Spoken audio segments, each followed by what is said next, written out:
किसी ने सच ही कहा है कि भगवान को भी तेज आवाज़ पसंद नहीं है, इसीलिए उन्होंने जबान पर हड्डी नहीं दी। हाय दोस्तों, मैं सोनू महेश्वरी आपके लिए लेकर आया हूँ एक छोटी सी कहानी जो आपको ये बताती है कि भक्ति में कितना बड़ा विश्वास होता है।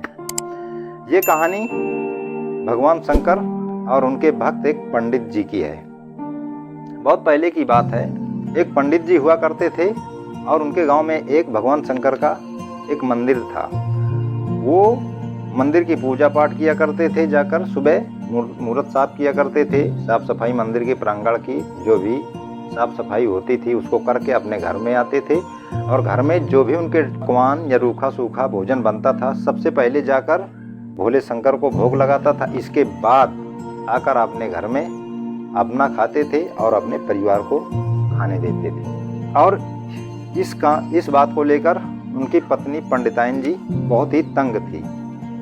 वो कहती थी कि डेली का इनका यही काम है, बरसों से इनके पूर्वज भी करते चले आ रहे हैं लेकिन आज तक हुआ कुछ नहीं। तो ऐसे ही समय चलता रहा और उनकी वाइफ उनसे परेशान थी कि ये क्या पागलपना है, भगवान कुछ करते भी नहीं हैं और ये डेली जाते हैं, इतनी मेहनत करते हैं और कुछ होता भी नहीं। तो डेली की तरह एक दिन उनकी पंडिताइन अच्छे अच्छे पकवान घर में बनाती हैं और बनाने के बाद वो सोचती हैं कि चलो आज हम पहले खाना खा लेते हैं। वो अंदर बनाने के बाद जैसे ही निवाला अपने मुंह में ले जाने वाली थी वैसे ही पंडित जी पहुंच गए और उन्होंने देख लिया। उन्होंने कहा, ये क्या करने जा रही हो? तो उन्होंने कहा पंडिताइन ने, भाई भूख लगी है, खाना खाने जा रहे हैं। पंडित जी बोले, बिना भगवान को भोग लगाए? तो बोले कि डेली तो जाते हो भोग लगाने, क्या होता है उससे? डेली आप जाते हो भोग लगाने, क्या मिलता है उससे? पहले उनको खिलाते हो फिर आप खाते हो आके। तो बोले कि नहीं, पहले हम भगवान को भोग लगाएंगे, इसके बाद खुद खाएंगे। तो पंडिताइन बोली, ठीक है जाओ, लेकिन आज उनको खिलाकर ही आना, उनको भोग लगाकर ही आना। पंडिताइन बड़े गुस्से से बोल रही थी कि आज बिना खिलाए अगर आप वापस आए तो फिर समझ लेना क्या होगा। तो पंडित जी बोले कि चलो ठीक है, आज हम खिलाकर ही आएंगे। भाई थाल लगी, थाल सजी और पंडित जी लेकर गए। उनके सामने भगवान के रख दिया कि भगवान आप किसी दिन आए हो या ना आए हो, खाए हो या ना खाए हो, लेकिन आज आपसे हाथ जोड़कर विनती है कि आज तो कम से कम आप आ जाइए। आज तो मेरी इज्जत की बात है, मेरी इज्जत दांव पर लगी है। अगर आज आप नहीं आए तो मेरा पूजा करना व्यर्थ है। तो बैठे रहे घंटों, भगवान नहीं आए और बहुत सारी मक्खियाँ आकर उस पकवान पर घूमने लगी, भिनभिनाने लगी। तो पंडित जी जाकर उनको हटाने लगे और इसके बाद चींटी आ गई। भाई मीठा था, हर जगह सुगंध जा रही थी, चींटी आ गई और चींटा आ गए। उनको हटाते रहे और उनको गुस्सा भी आने लगा कि बोलो इतनी देर से परेशान, कितने कीड़े मकोड़े आ रहे हैं, तो आप आ नहीं रहे हो। भगवान क्या मेरी पूजा में कमी रह गई, क्यों नहीं आ रहे आप? और भिखारियों को पता चला कि आज पंडित जी अच्छा अच्छा भोजन लेके गए हैं, तो भिखारी भी दौड़े चले आए कि चलो आज अच्छा कुछ खाने को मिलेगा। भिखारी भी मंदिर के पास लाइन लगाकर खड़े हो गए और थोड़ी देर बाद एक भिखारी से देखा नहीं गया तो वो दौड़ के जाकर पकवान लेकर खाने ही वाला था।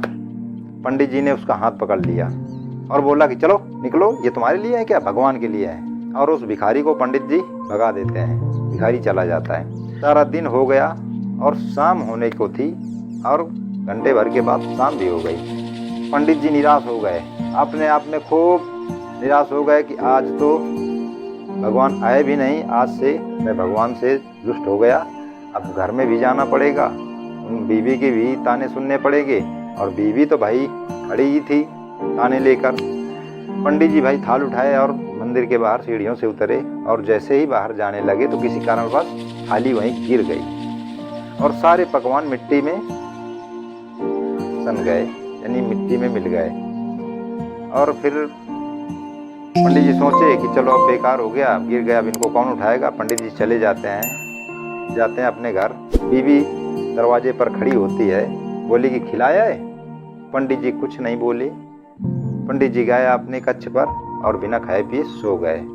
और रात को 12 बजे उनको भगवान सपने में आते हैं। भगवान उनसे कहते हैं कि पंडित जी आज के आपके पकवान बहुत ही स्वादिष्ट, बहुत ही अच्छे थे, लेकिन आपने खाने नहीं दिया, बहुत ही वेट कराया।